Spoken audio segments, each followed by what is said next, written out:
Et c'est au président de la Déclame de faire la présentation du slam qu'on va entendre dès à présent. Vous allez écouter tout de suite le texte d'Ashton et Antoine Lermite, vice-président de l'association. C'est à toi, mon pote. Ciao, ciao, et à la semaine prochaine. Et on l'écoute. Bonsoir. Hier, il voulait changer le monde et aujourd'hui, il change de chaîne. Pour pouvoir changer de chaîne, il a dû changer de taf. Pour changer de taf, il a dû changer d'éthique. Et pour changer d'éthique, il a dû changer de médoc.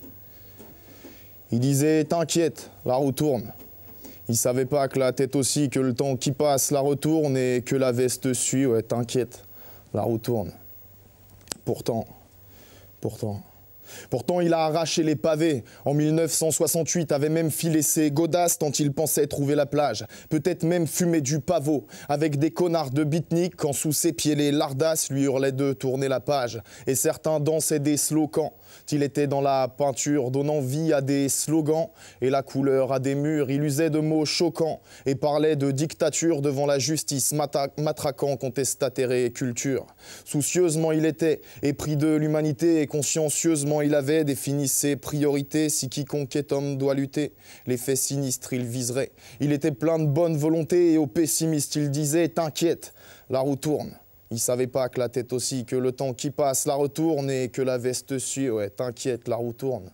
Mais le vent de la révolte aussi, tant qu'il y a celle de la fortune qui peut combler, qui reste assis, alors pourquoi pas lui?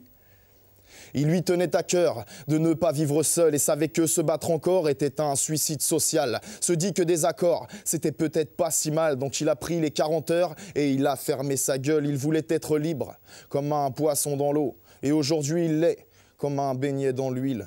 Il avait dans le regard une étincelle de vie qui s'est éteinte pour laisser place à des yeux de merlan frit. Aujourd'hui, s'il regarde ailleurs, c'est qu'il n'aime pas son boulot. Mais tant pis, il le fait, comme s'il craignait pour lui. Il a fait dans l'écart, mais c'est les rails qu'il a choisis et l'étreinte pour y rester, c'est de ses voeux qu'il l'a construit. Il disait « T'inquiète, la roue tourne ». Il savait pas que la tête aussi, que le temps qui passe la retourne et que la veste suit. Ouais, t'inquiète, la roue tourne, mais le vent de la révolte aussi, tant qu'il y a celle de la fortune qui peut combler, qui reste assis et il reste assis.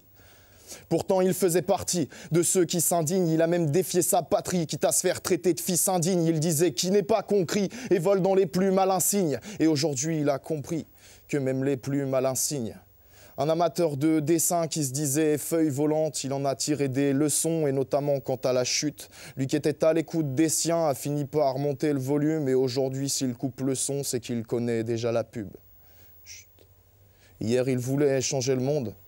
Et aujourd'hui, il change de chaîne. Pour pouvoir changer de chaîne, il a dû changer de taf. Pour changer de taf, il a dû changer d'éthique. Et pour changer d'éthique, il a bien dû changer de médoc. Il a changé de médoc. J'ai vu qu'il zappait devant la fenêtre. Je me suis dit qu'il avait besoin d'aide.